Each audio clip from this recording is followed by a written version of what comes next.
Amidst the golden savannas, in lands where power and mercy alternate, where every breath is a struggle, a silent birth took place in the final days of 1999. Rich grew up in the shadow of the powerful among the herd. But what made him different was neither his birthplace nor his ancestry. What made him different was that, despite all the hardships life threw at him, he never gave up. Initially, it was simply known as C1. But in time, the notches that appeared in his ears shattered his silence and gave him a name that would echo forever in these wild lands. Number. Noak's first friend was his soulmate, Lightmail. What bound these two young lions together was not just friendship. They were sons of the same land. They had been cooled by the same wind and grown up together under the same sun. But they both knew the harsh reality of nature very well. Male lions are expelled from the pride when they grow up. This was an unchangeable rule. And when Notch and Lightmail turned 4, they felt this rule to their core. They were expelled from the ridge herd. They no longer had a territory, a female, or offspring to protect. All they had left were bodies tested by hunger, dangers lurking around every corner, and an uncertain future.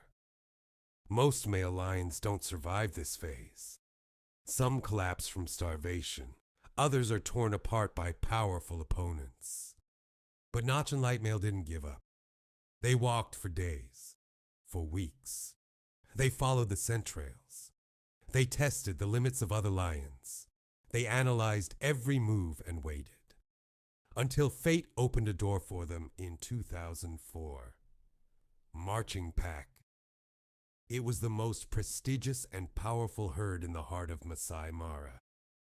The world got to know them thanks to the BBC's legendary documentary, Big Cat Diary. It was a super horde of over 20 members living in the shadow of iconic leaders like Simba and Blondie.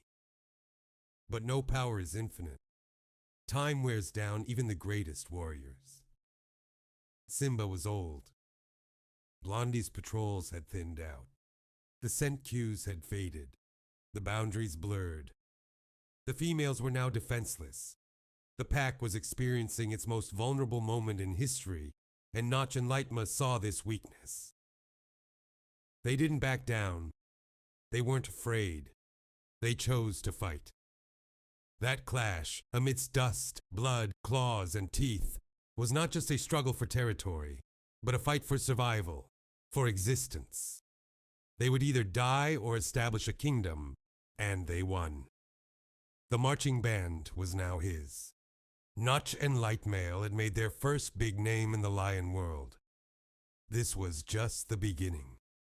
But you can't stay at the top in Masai Mara for long. Every king is tested one day, and Noak's test came in 2005.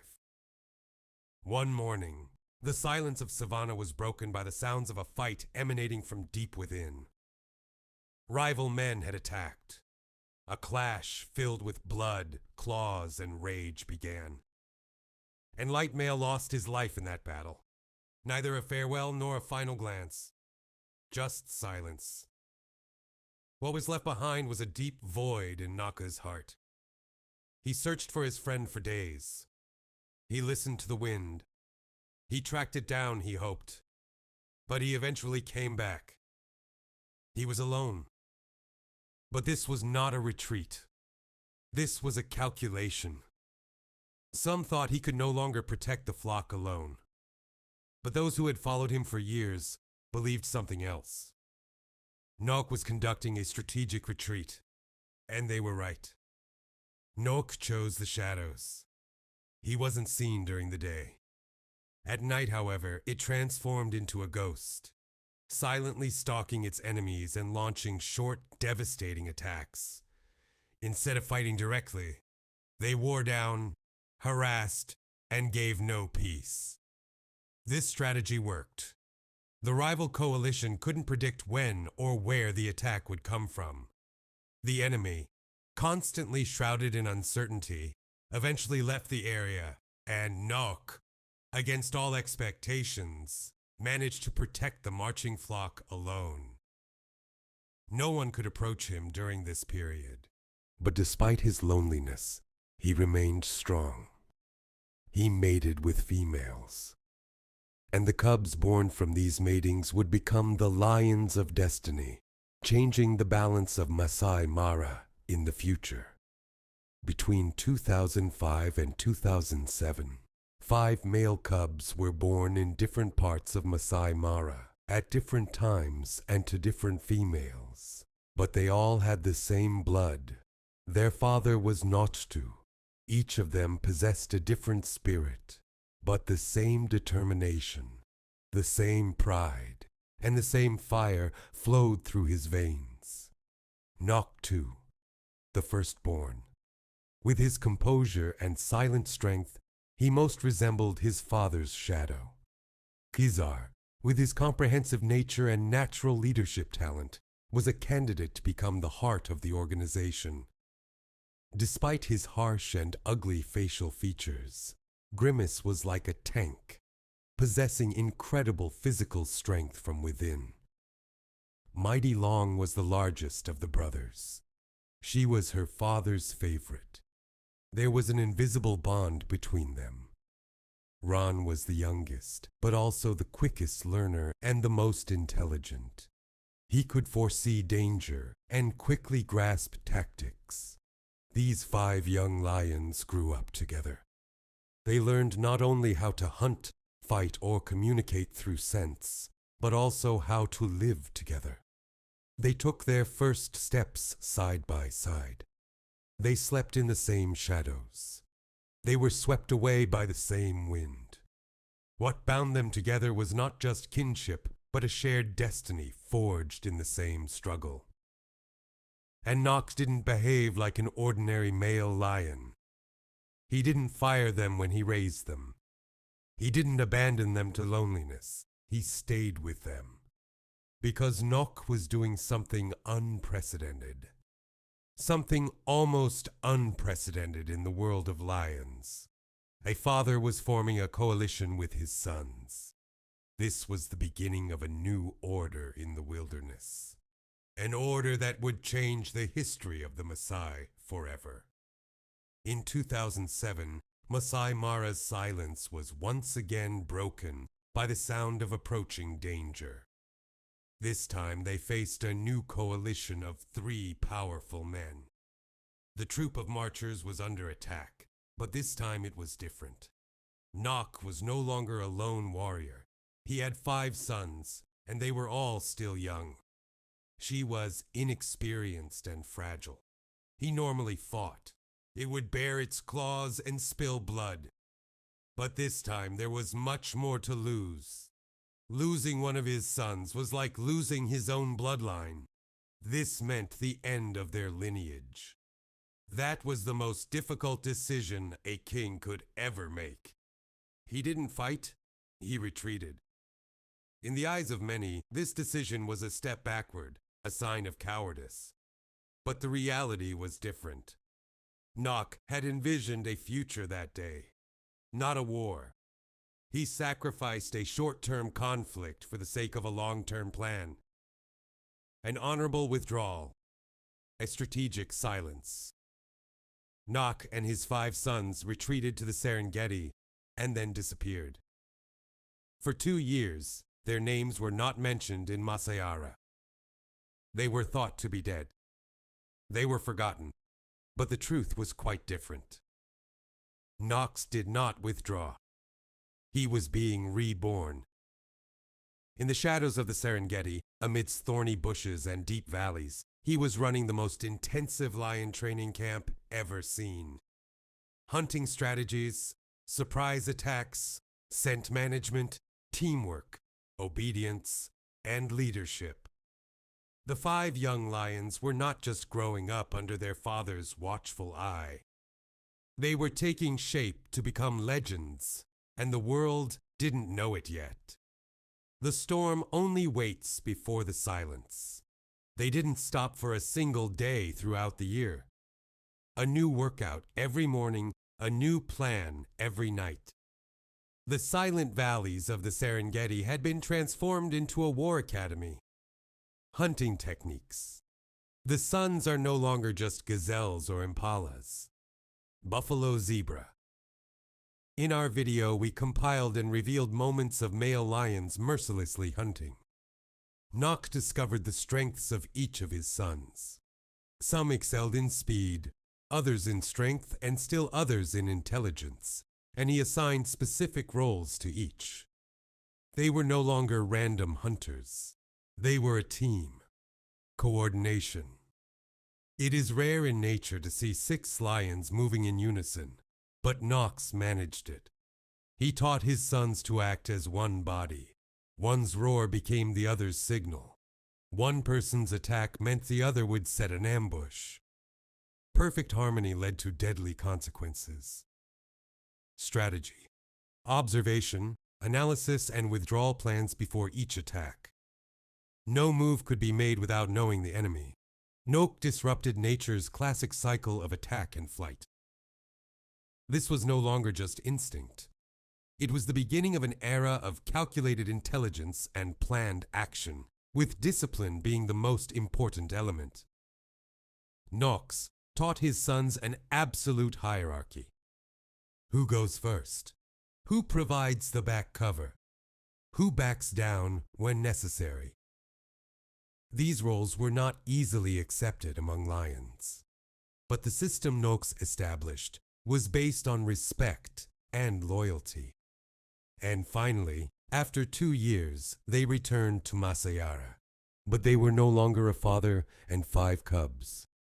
They were 6 elite warriors. A power that emerged from the shadows, grew silently, and is now coming to reclaim the throne. Nature was about to awaken to a new era. The Nok coalition was returning.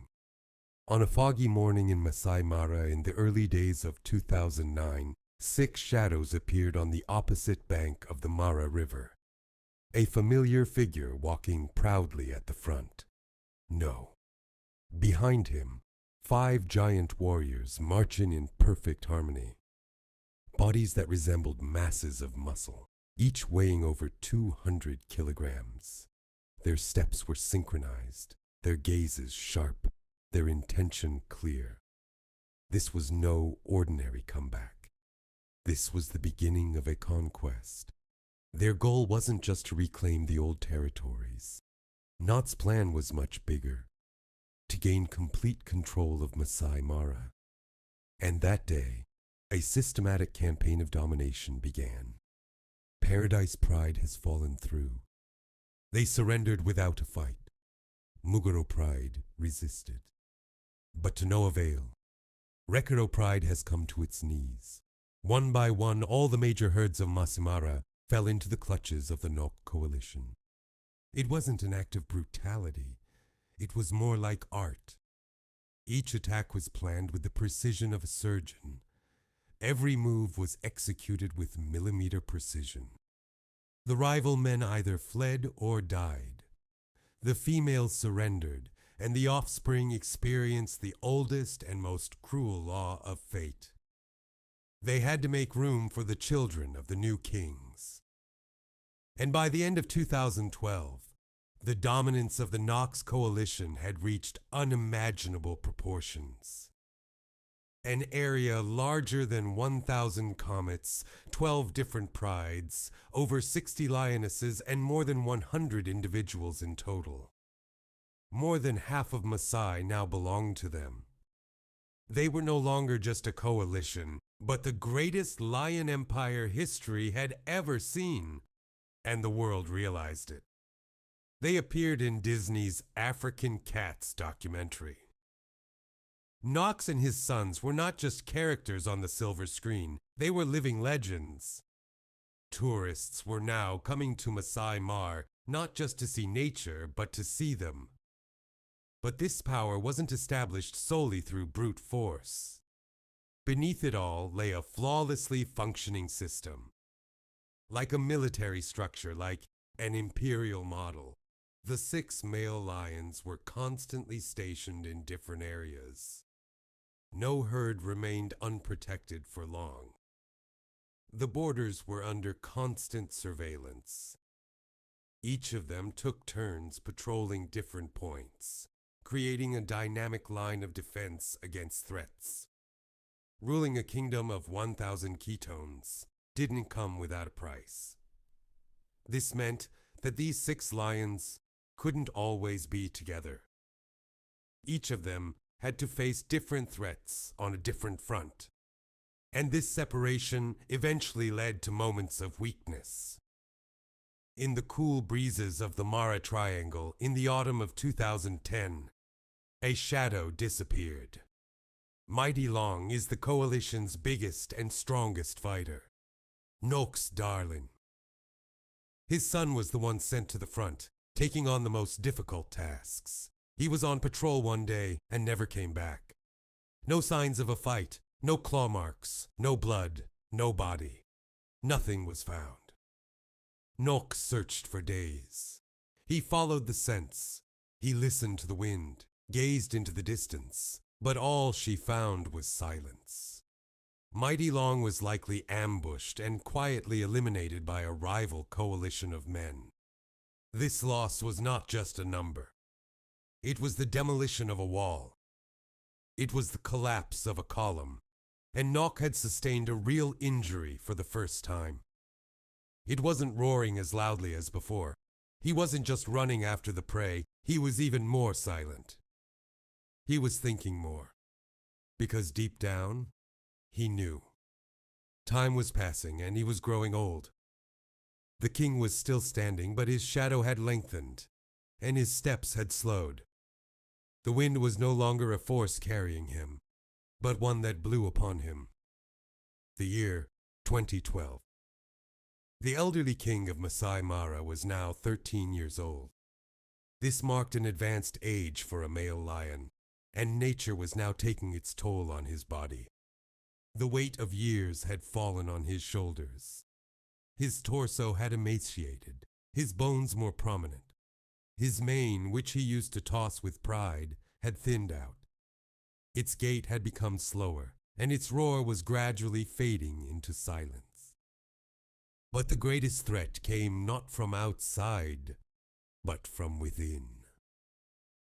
His sons, the 5 young stars that once revolved around him, had now become their own sons.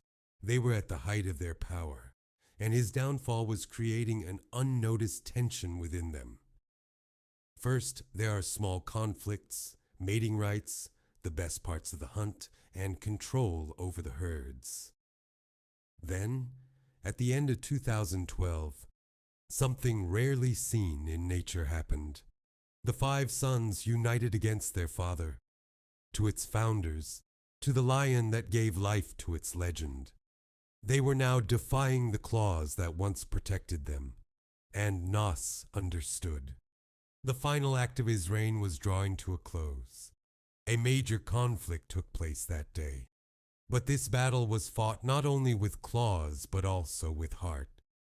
Because Nox was not just a leader, he was a father, and that day he made a historic decision. He wouldn't fight. He would not protect his throne. He wouldn't compete with his sons. Noak left the coalition he himself had formed. He quietly walked away, leaving behind the sons he had raised and the system he had built. He was no longer a king, but a memory walking in the shadows. He spent the last years of his life with dignity and solitude, surrendering to the ancient rhythm of nature. But this wasn't a typical exile. Nox hadn't been fired. He had withdrawn. Silently, dignified and still there. He roams among the flocks in Masayara's lands, near his sons. From time to time he would share the leftovers from the hunt, making his presence felt like a protector from the shadows. He may no longer be a leader, but his unspoken guidance, like that of an emeritus professor, was still felt. Notch hammercop began to be seen frequently in the region during this period. Some people thought he was looking for lost son mighty long. Some believed it was simply an old person wanting to be alone with their memories, visiting the shadows of the past. At every step, there was a trace of the past, and under every tree, an unfinished story. Autumn 2013. A morning silence fell among the yellowing grasses of Masai Mara, beneath the acacia trees. Nock never got up again that morning. His strong body was now tired. Probably an infection caused by scabies had exhausted his last ounce of energy. But this death was not a fall, but a farewell. He left the world not with a roar, but with a whisper. He was carried away by the winds of Masai Mara. The land where he once ruled accepted him as its own. He was about 14 years old. An extraordinary life for the male lions, and their sons never returned. But this wasn't ingratitude. This was nature's harsh and simple law. Those who survive don't just stay alive. They survive. Nock's life was a legend, but his death was as silent, simple, and inevitable as nature itself. And on that day, Masai Mara bid farewell not to a king, but to the end of an era. With Nock's death, the invisible bond that held the coalition together began to unravel. He wasn't just a father, he was an axis, a balance, and now he's gone. 5 brothers were left behind, but there was no leader. Each of them carried a piece of their father. Nock's strategy, strength, patience, and intelligence. But none of them had complete authority over him, and cracks quickly began to grow.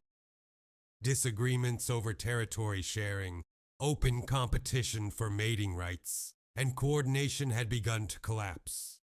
Now they were no longer a fist, but 5 separated claws. 2014 brought the second major loss. Grimace was caught alone in enemy territory and killed. His loss was more than just a number. It was a psychological breakdown. Grimace was a symbol of internal security, and her absence loosened the remaining bonds between the siblings. That once large coalition of 6 had now dwindled to 3. Notch 2, Caesar and Ron. But the merciless hand of time had not yet stopped. 2016. Ron, the youngest, fastest, and smartest. He forgot the tactical wisdom his fathers taught him. It clashed with the Sand River Coalition. He was at a disadvantage in terms of numbers, and he paid for it with his life. Ron's downfall was the complete opposite of Nock's spirit. A moment of pride had replaced strategy. Caesar is a strong candidate for leadership in 2017, but sometimes nature is more ruthless than enemies. An abscess that developed in his right hind leg slowly caused his body to decay. He became unable to walk and finally quietly closed his eyes. Only one is left. Nock 2. The firstborn, most like his father. Calm, observant, but now on his own. Of the legendary 6-person coalition that once ruled half of Masai Mara, only a shadow remained, walking with the echoes of the past. An unexpected scene unfolded at the end of 2018. Notch 2 reappeared along with his son, Spearby, just like his father. This time, he formed a coalition with his son. They named it Lookout Pride. It was humble, but its meaning was profound. The legacy of 3 generations was embodied in a young lion. For a short time, they hunted together. They walked together. But this new era did not last long. In 2020, Nock 2 quietly disappeared. Like his father, he was defeated not by war, but by old age. He soon disappeared in Spearby. The Nock dynasty has passed into history. The 21-year legend quietly came to an end. Nock's name still echoes in Masai today. Guides show tourists the lands he once ruled. Researchers are still studying and tracing his strategies. Yes, the Nok dynasty has physically come to an end, but his legacy lives on. Hundreds of offspring still carry his blood. The strategies he taught are still being implemented by other coalitions today. Its story is now part of Africa's natural history. Nok's story is not just the story of a lion. This is a universal narrative of how this power was established, maintained, and lost. The rise and inevitable fall of a king. But perhaps the most important truth is this. True greatness lies not in how long it lasts, but in how deep an impact it leaves. And from this perspective, Nok's name will live forever in the winds of Masai Mara. If you are deeply moved by these kinds of legendary wildlife stories, don't forget to subscribe to our channel and like the video. Because some stories just don't happen. It is born to be told.